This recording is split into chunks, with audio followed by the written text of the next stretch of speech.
네, 사랑합니다. 사랑합니다, 여러분. 자, 우리 지난주에는 우리가 죄에 대해서 나눴습니다. 혹시 지난주에 말씀 기억하는 친구 있나요? 기억하면 완전 최고야, 최고. 네, 지난주에 말씀을 우리가 죄에 대해서 함께 나눴는데요. 여러분, 죄란 무엇이라고 했을까요? 죄란? 자, 도덕적인 죄만이 죄라고 하진 않았죠, 그렇죠? 이 성경에서 말하는 죄란 단순히 도덕적인 죄를 넘어서 하나님 말씀에 불순종하는 것을 죄라고 했습니다. 그리고 그 죄의 결과는 굉장히 끔찍하고 비참한 것이라고 했어요. 그래서 목사님 지난주에 그 불에 데인 경험에 대해서 이야기하면서 이 불에 데인 것 이상으로 영원토록 이 불에서 불에 타서 고통받는 그 지옥에 가는 것이 이 죄의 결과이다라고 말했죠. 그래서 우리는 지난주 말씀을 통해서 이 아담과 하와가 하나님의 말씀에 불순종하여 선악과를 따먹었고 그 결과 에덴 동산에서 쫓겨나서 영생을 누리지 못하고 죽을 수밖에 없는 존재가 된 것을 볼 수 있었습니다. 자, 그렇다면 아담과 하와가 하나님 말씀에 불순종하게 된 원인이 뭐라고 했죠? 원인? 뱀이긴 한데, 자, 그 원인이 있다고 했어요. 어떤 원인이었어요? 아담과 하와가 하나님과 같이 되려고 했기 때문에 하나님 말씀에 불순종했다라고 말했죠. 하나님과 같이 되고자 하는 그 마음 때문에 어느 순간 선악과가 먹음직도 하고 보암직도 하고 지혜롭게 할 만큼 탐스러워 보여서, 다시 말해 선악과가 내 눈에 좋아 보여서 그것을 따먹었다라고 했어요. 내가 나의 삶의 주인 하나님이 되고 싶어 하니까 하나님의 말씀이 아닌 내 가치와 기준대로 살아가게 되고 결국에는 하나님의 말씀에 불순종하는 죄를 짓게 된 것이죠. 자, 그래서 우리가 지난주 말씀을 끝마치면서 결론으로 무엇을 말했냐? 우리가 하나님만이 나의 삶의 주인 하나님이심을 기억하고 죄에서 멀어지고 하나님과 더욱 가까워지는 삶을 살자라고 지난주에 목사님이 말을 했습니다. 기억하고 있죠? 네. 자, 그렇다면 여러분 한 주간 여러분의 삶을 돌아봤을 때 한 주간 죄와 멀어지고 하나님과 가까워지는 삶을 살았나요? 자, 나는 죄와 멀어졌다. 하나님과 가까워졌다. 손. 괜찮아요. 손 들어도 괜찮아. 난 죄와 멀어졌다. 이거 좋은 거잖아. 죄와 멀어지고 하나님과 가까워지는 거 좋은 거잖아요. 그러한 것 같다. 손. 없는 것 같아요. 자, 아마도 많은 친구들이 생각보다 그렇지 못한 삶을 살고 있는 것 같아요. 그렇죠? 지난 한 주간의 우리의 삶을 돌아봤을 때 아마도 우리 중에서 나는 죄를 짓지 않았습니다라고 떳떳하게 말할 사람은 아무도 없을 거예요. 자, 왜 그럴까요?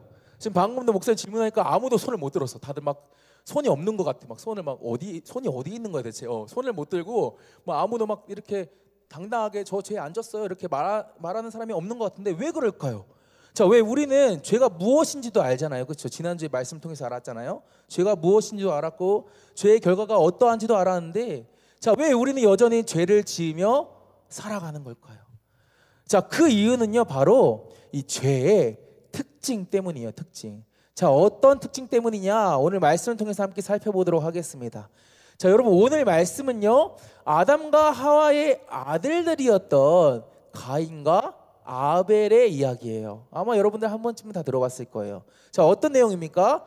간단하게 목사님이 요약하자면 이 가인과 아벨이 하나님께 제사를 올려드렸죠. 그렇죠? 제사를 올려드렸습니다. 자, 그런데 하나님께 제사를 올려드렸는데 하나님께서 누구의 제사만 받으셨죠? 아벨, 동생 아벨의 제사만 받으셨죠. 가인의 제사를 받지 않으시고 동생 아벨의 제사만 받으셨어요. 자, 그러자 형 가인이 어떻게 합니까? 어떻게 해요? 이 마음에 앙심을 품고 동생을 쳐 죽였어요. 니엘이가 말한 것처럼 동생을 쳐 죽입니다. 진짜로 성경에 보면요 쳐 죽였다라고 나와요. 동생을 쳐 죽여요. 살인이라는 어마어마한 죄를 짓게 된 것이죠. 자, 이것이 오늘 말씀의 내용인데요. 오늘 말씀 내용인데, 자, 우리는 오늘 말씀을 통해서 이 죄의 특징 두 가지를 발견할 수 있습니다. 죄의 특징 두 가지. 죄의 특징 두 가지인데요. 자, 첫 번째 특징은 무엇이냐? 첫 번째로 죄는 하나님을 무시하게 만든다라는 거예요. 하나님을 무시하게 만든다. 자, 죄의 특징 첫 번째가 뭐라고요, 여러분? 죄의 특징 첫 번째, 하나님을 무시하게 만든다라는 거예요. 자, 우리는 이러한 죄의 특징을요, 아담과 하와를 통해서도 찾아볼 수가 있습니다. 자, 아담과 하와가 하나님의 말씀을 어떻게 합니까? 선악과 먹지 말라 했는데 어떻게 해요? 하나님 말씀을 무시하죠. 하나님 말씀 무시하고 이 선악과를 먹잖아요. 자, 마찬가지로 우리는 가인의 모습에서도 하나님을 무시하는 모습을 볼 수가 있어요. 자, 우리 창세기 4장 7절 말씀을 보도록 하겠습니다. 내가 선을 행하면 어찌 낯을 들지 못하겠느냐? 선을 행하지 아니하면 죄가 문에 엎드려 있느니라. 죄가 너를 원하나 너는 죄를 다스릴지니라. 아멘. 여러분, 이 말씀, 방금 읽었던 이 말씀은요, 하나님께서 가인에게 하시는 경고의 말씀이었어요. 경고의 말씀. 자, 하나님은요, 가인의 마음 가운데 이 동생을 죽이고자 하는 마음이 있다는 것을 알고 계셨어요. 하나님은. 자, 그래서 가인에게 경고를 하시죠. 어떻게 경고를 하세요? 맨 마지막 줄 빨간색 글씨를 보면 너는 죄를 다스리라. 너의 마음에 지금 동생을 죽이고자 하는 마음이 있네. 야, 너 그 마음 다스려 라고 하나님께서 지금 가인에게 죄를 다스리라고 경고하시는 거예요. 자, 말씀 내려주셔야 됩니다. 자, 그런데 여러분, 가인은 이 하나님의 경고, 죄를 다스리는 이 하나님의 경고에도 불구하고 어떻게 합니까? 그 경고를 가벼이 여기죠. 가벼이 여기고 하나님의 경고를 무시한 결과로 어떻게 돼요? 죄를 다스리지 못해요. 죄를 다스리지 못하고 결국에는 이 죄의 지배를 받게 되는 것을 우리가 말씀을 통해서 알 수가 있어요. 자, 이처럼 여러분, 이 죄는요, 우리로 하여금 하나님을 무시하게 만들어요. 그래서 우리가 하나님의 말씀을 따르지 못하게 하고 오히려 죄를 따라 살아가게 만듭니다.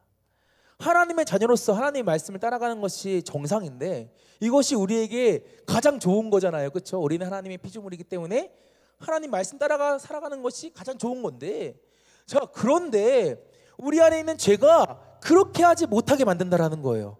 쉽게 말하면 우리의 본성이 죄로 물들어서 하나님이 아닌 죄에 반응하게 한다라는 것이죠. 자, 그래서 우리가 잘 알고 있는 사도 바울 선생님 계시잖아. 우리 사도 바울 선생님이 이에 대해서 뭐라고 말하냐? 우리 로마서 7장 19절 말씀, 로마서 7장 19절 말씀을 보도록 하겠습니다. 자, 내가 원하는 바 선은 행하지 아니하고. 자, 사도 바울이 말하기를 내가 원하는 바 선을 행하지 아니한대요. 그러니까 선을 행하기를 원하는데 선을 행하지 않는데요. 자, 그리고 도리어 어떻게 한대요? 도리어 원하지 아니한 바 악을 행한다. 오히려 악을 행한다라고 말하고 있어요. 그러니까 나의 행동이 나의 마음과는 다르게 선이 아니라 악을 행한다라는 것이죠. 죄에 반응한다라는 거예요. 왜? 우리의 본성이 죄로 물들었기 때문에. 그래서 하나님을 무시하고 죄에 반응하기 때문에. 자, 이것이 우리가 죄가 무엇인지 알면서도 그 결과가 얼마나 비참하고 끔찍한지 알면서도 그러면서도 계속해서 죄를 짓는 이유인 거예요. 자, 그렇다면 죄의 두 번째 특징은 무엇일까요? 첫 번째 특징은 하나님을 무시하게 만든다였어요. 자, 두 번째 특징은 무엇이냐? 죄의 두 번째 특징은 죄는 점점 자라난다라는 거예요. 자, 두 번째 특징이 뭐라고? 죄는 점점 자라난다. 자라난다. 자, 여러분, 가인은 처음부터 동생을 죽이려고 했을까요? 처음부터 죽이려고 했을까? 아니었어. 그렇지 않았겠죠. 가인은 처음부터 동생을 죽이고자 하는 마음은 없었을 거예요. 자, 아마도 가인의 첫 마음은요, 목사님이 생각해 보건대 가인의 첫 마음은요, 그저 동생을 시기하고 질투하는 마음이었을 겁니다. 나도 하나님께 제사했는데 왜 내 제사는 안 받으시지? 아니, 아벨이 뭐가 잘났다고? 아니, 아벨 나보다 동생인데 아벨이 뭐가 잘났다고 아벨의 제사만 받으시지? 가인의 마음은 단순히 이런 마음이었다는 거예요. 시기하고 질투하는 마음. 자, 그런데 이러한 가인의 마음이 어떻게 되었습니까? 점점 자라났어요. 그렇죠? 점점 자라났어요. 처음에는 동생을 미워하는 마음이었는데요, 이것이 자라나서 동생을 죽이고 싶어하는 마음이 되었다라는 거예요. 죄를 다스려야 하는데 죄를 다스리지 않고 오히려 그 죄가 나를 지배하도록 방치하니까 죄야 뭐 나를 지배하든지 말든지 알아서 해, 이렇게 방치하니까 그 죄가 또 다른 죄를 낳게 되고, 그래서 결국에는 동생을 죽이는 행동까지 나아가게 되었다라는 거예요. 자, 여러분, 우리는 어떨까요? 자, 여기 앉아있는 우리 친구들한테 질문해 볼게요. 우리는 어떨까요? 우리도 똑같아요. 우리도 똑같습니다. 여러분 우리도요 죄를 방치하게 되면요 그 죄가 우리를 지배하게 됩니다. 처음에는요 알아차리지 못할 정도로 죄가 조금씩 우리의 마음과 생각을 잠식해요. 자, 그런데 우리가 그 순간을 그냥 넋놓고 바라보고만 있으면 죄가 나의 마음과 생각을 잠식하고 있네. 어떡하지? 어떻게 큰일 났다. 그냥 이렇게 바라만 보고만 있으면 어느 순간 이 죄는요 우리의 마음과 생각을 넘어서 우리의 삶을 송두리째 삼켜버립니다. 우리의 삶을 송두리째 죄가 삼켜버린다는 거예요. 그래서 나중에는요 작은 죄뿐만 아니라 큰 죄까지 아무렇지도 않게 하도록 만들어버려요. 우리를 죄의 종으로 만들어버린다는 거예요. 죄의 종으로 만들어서 이 그냥 죄가 하라는 대로 질질 끌려다니는 인생으로 우리를 만들어버린다는 것이죠. 자, 그래서 옛말에 이런 말이 있습니다. 옛말에 바늘도둑이 소도둑 된다. 목사님 잘못 말할 뻔했어. 바늘도둑이 소도둑 된다라는 말이 있잖아요. 그렇죠? 무슨 말이에요? 처음에는 바늘만 훔쳤는데 계속 바늘을 훔치다 보니까 어느 순간에는요 소도 훔치게 되었다는 거죠. 그렇죠? 죄를 짓고 또 짓다 보니까 어느 순간에는 이 죄에 대해서 무감각해지고 나중에는 죄가 죄인지도 모르고 더 큰 죄를 짓게 된다는 거예요. 점점 죄가 자라나는 것, 이것이 죄의 특징이라는 것이죠. 자, 그렇다면 여러분 우리가 죄의 특징 두 가지를 우리가 함께 살펴봤어요. 첫 번째 죄의 특징은 하나님을 무시하게 만든다는 거예요. 자, 두 번째 죄의 특징은요 뭐라고 했죠? 죄는 점점 자라난다라는 거였어요. 자, 그렇다면 여러분 우리가 이러한 죄를 어떻게 이길 수 있을까요? 어떻게 하면 죄를 이길 수 있을까요? 죄를 이길 수 있는 방법은 무엇일까요? 죄를 이기고 싶잖아, 그렇지? 우리가 죄를 이기고 싶어하는 그런 마음이 있는데 어떻게 하면 우리가 죄를 이길 수 있을까요? 운동을 많이 하면 됩니까? 목사님은 운동 좋아합니다. 목사님 운동 좋아하는데 여러분 운동을 많이 하면 돼요. 우리가 흔히 운동 많이 하는 사람들이 하는 말 있잖아. 뭐 3대 몇 뭐 이런 말 하잖아요. 이렇게 우리가 운동 많이 해가지고 근육을 많이 키우면 죄를 이길 수 있습니까? 그렇지 않죠. 자, 공부를 많이 하면 됩니까? 내가 공부를 많이 해요. 수학 공부를 많이 해요. 그래서 내가 언제 죄를 짓는지를 막 계산해요. 내가 이 시간에 죄를 많이 짓는 것 같아. 막 계산해가지고 그에 따른 대비책을 마련해요. 그러면 우리가 죄를 이길 수 있습니까? 그렇지 않죠. 우리가 아무리 우리의 힘과 노력으로 죄를 이기려고 해도 죄를 이길 수가 없어요. 예전에 목사님도 한번 해봤습니다. 목사님도 이 죄를 이기고 싶어하는 그런 마음이 있어서 죄를 이기기 위해서 뭐 가진 수를 다 써봤어요. 갑자기 어떤 친구가 미워지는 거예요. 막 그냥 보기만 해도 꼴 보기가 싫어. 그냥 얼굴만 봐도 쟤 왜 저렇게 생겼어? 막 이렇게 꼴 보기가 싫어요. 그래서 근데 이 친구를 미워하는 마음은 안 되잖아, 그렇죠? 이거는 죄잖아. 친구를 미워하는 마음은 안 되잖아요. 그래서 목사님이 친구를 미워하지 않기 위해서 여러 가지 방법을 사용해봤어요. 그냥 친구를 보면서 그 친구의 장점만 한번 찾아보려고 했어. 이 친구의 장점만 찾아서 이 친구를 미워하지 않으려고 막 여러 가지 막 노력을 다 해봤어요. 자, 그런데 목사님이 과연 그 친구를 미워하지 않았을까요? 아니면 계속 미워했을까요? 계속 미워했어요. 미워하지 않으려고 했는데 그럴 때마다 더 미워지는 거야. 좋은 점을 찾아야 되는데 좋은 점을 찾지 않고 오히려 이 친구를 바라볼수록 단점만 더 찾게 되는 것이죠. 그러니까 아무리 우리의 힘과 노력으로 죄를 이겨보려고 해도 우리는 결코 죄를 이길 수가 없다라는 거예요. 오히려 죄를 더 짓게 된다는 것이죠. 왜 그럴까요? 아까 우리가 살펴보았던 죄의 특성들 때문이에요. 우리의 본성이 이미 죄로 물들였기 때문에, 그래서 하나님을 무시하기 때문에 우리는 죄를 이길 수가 없어요. 또 죄가 점점 자라나기 때문에 우리도 알게 모르게 죄가 우리의 삶을 지배하기 때문에 우리가 아무리 죄를 이기려고 해도 우리는 죄를 이길 수가 없다라는 것이죠. 자, 그렇다면 여러분 우리가 어떻게 죄를 이길 수가 있을까? 너무 소망이 없네. 어떻게 우리가 죄를 이길 수 있지? 우리의 힘과 노력으로는 죄를 이길 수 없대요. 그럼 어떻게 죄를 이길 수 있습니까? 자, 방법이 하나 있습니다. 그것은요, 바로 죄를 이길 수 있는 분에게 찾아가면 됩니다. 자, 여러분, 내가 싸움을 지지리도 못해. 내 싸움 못해. 키도 작고 막 힘도 없고 싸움을 못해요. 자, 그럼 나보다 어떻게 해야 돼요? 싸움을 잘하는 사람을 찾아가야 되겠죠. 고수를 찾아가야 되잖아. 그게 맞잖아요. 마찬가지로 내가 나의 죄의 문제를 해결할 수 없으니까 나를 대신해서 이 죄의 문제를 해결해 주실 수 있는 분에게 찾아가면 된다는 거예요. 자, 그분은 누구실까요? 그분은 바로 예수님이시죠. 우리는 예수님을 찾아가면 되는 것입니다. 여러분, 예수님은요, 우리의 죄를 해결해 주실 수 있는 분이세요. 아주 가볍게 해결해 주실 수 있는 분이시죠. 예수님은요, 이미 십자가에서 피 흘리심으로 나의 죄를 해결해 주셨어요. 자, 죄의 대가는 결국에는 죽음이라고 했어요. 죽음. 죄의 대가는 죽음인데, 그래서 내가 죽어야 해요. 그 죄의 책임으로 내가 죽어야 하는데, 예수님께서 나를 대신해서 십자가에서 죽으심으로 나의 죄를 해결해 주셨다라는 거예요. 자, 그렇기 때문에 우리는요, 우리 스스로 죄를 이기려고 하는 것이 아니라 막 내가 죄를 이기려고 막 나를 치고 막 수행을 하고 무건 수행을 하고 막 폭포 아래 내려가서 물을 맞고 막 그렇게 우리가 막 우리의 힘과 노력을 막 죄를 이기려고 하는 것이 아니라 죄를 이길 수 있으신 예수님께로 우리가 나아가야 합니다. 우리가 예수님께로 나아가면요, 여러분, 예수님은요, 그런 우리를 기꺼이 받아주세요. 자, 여러분, 이 세상 사람들에게, 여러분 친구들 있잖아요. 친구들한테 내가 죄인이라는 사실을 말하면 여러분 친구들은 어떻게 반응해요? 얘들아, 미안해, 내가 죄인이야. 내가 사실은 너 물건 훔쳤어.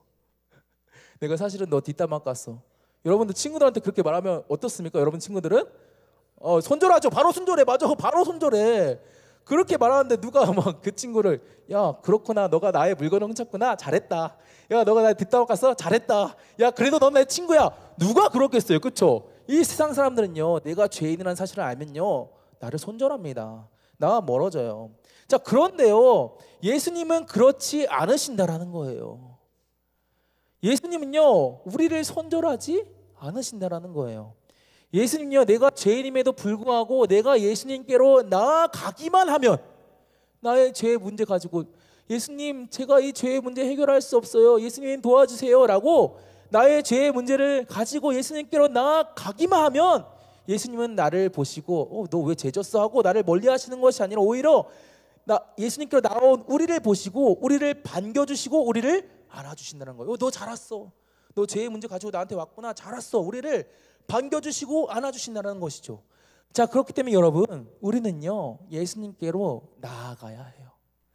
내가 죄인이라는 사실을 인정하고 나의 죄를 내가 어떻게 할 수 없음을 인정하고 예수님께로 나아가 나의 죄의 문제를 맡겨드려야 합니다. 그럴 때 여러분, 예수님은요, 나의 죄를 깨닫게 하시고 그 죄를 용서해 주시고 더 나아가 우리에게 죄를 이길 수 있는 힘과 능력을 주세요. 자, 목사님 말씀을 맺겠습니다.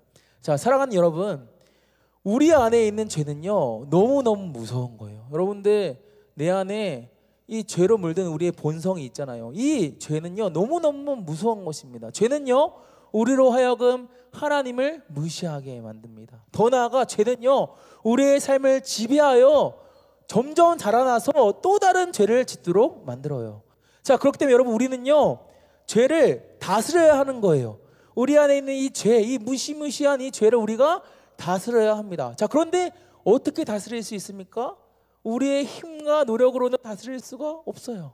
우리가 아무리 애를 쓴다고 하더라도, 우리가 아무리 수행을 한다 하더라도 우리 안에 있는 이 죄를 우리 스스로가 다스릴 수 없습니다. 그러면 어떻게 다스릴 수 있습니까?